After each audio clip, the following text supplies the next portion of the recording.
Kia ora te whānau. This video is for you to watch before teaching 1.6, understand and use simple politeness conventions, for example, complimenting people. The phrase you will encounter for this unit is he tino pai. He, tino means very, and pai means good. I explain what this is later. Here's a structure you need to know for this unit. He, modifier, and now the reason why modifier is in a bracket is because you don't need to have it, and an adjective. For example, he tino pai. Tino means very, pai means good. So this phrase just says something is very good. Something is or are very good. Next one, he pai. Pai means good, so you're just saying something is or are good. He rawe. Rawe means awesome. So you're saying something is awesome. So if your student does something awesome, you say, oh, he rawe.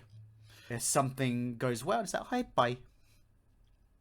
So you can use these phrases quite freely.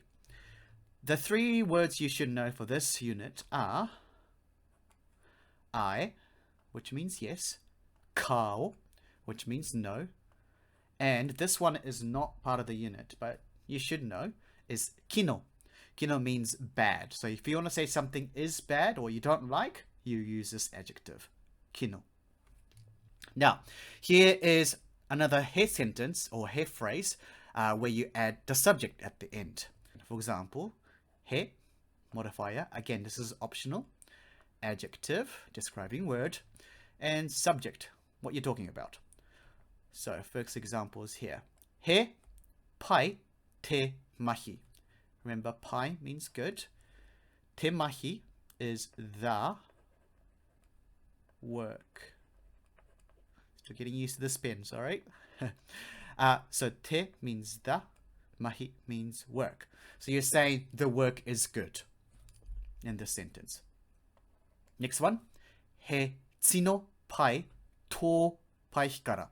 So tino means very, pai means good again, and tō pai hikara means, still getting used to it, your bike. This is difficult. Tō means your, and pai hikara means bike or bicycle. So you're saying your bicycle is very good. Lastly, he rawe a mere. Rawe is awesome. Mere is merry. Now, you add this a when you want to say someone's name. But this is not for all proper nouns, like businesses, for example, KFC or Burger King. You don't add a in front of it. You usually add a in front of a person's name. So, he rawa a mere means mere is awesome. Now, you don't need to know these, but this is for your own learning. There are two types of he sentences, as in sentences that start with he. One is used for indefinite phrase, and the other one is for classifying sentence. Let's look at the examples. In Te Reo Māori, there are indefinite phrase and definite phrase.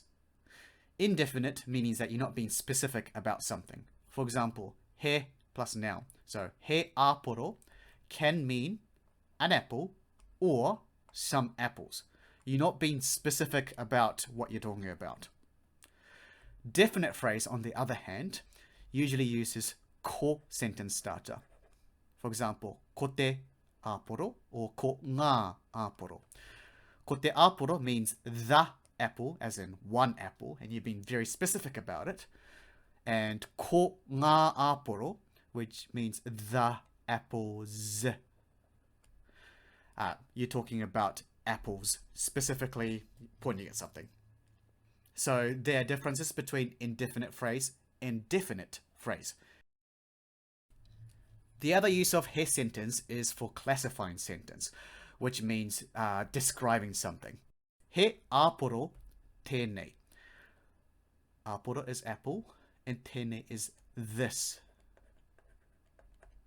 So you're just saying, this is an apple. Or you're simply classifying this as an apple. Next one. He pai tō mahi. Tō mahi is your work. So you're saying, your work is good.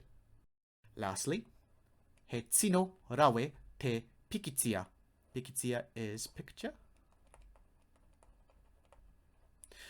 So you're saying, the picture is very good. Now, the reason why we know there's only one is because of this. Te means the, singular. So in conclusion, you want to use he sentences to describe something. Now, you do not use he at the middle or the end of a sentence. It always comes at the beginning. All right? So in later units, you encounter, for example, active sentence, where you have to say, for example, an apple. In the middle of the sentence, you do not use he, you use something else, but we'll cover that later. Kia kaha te reo Māori, and I'll see you in the next video.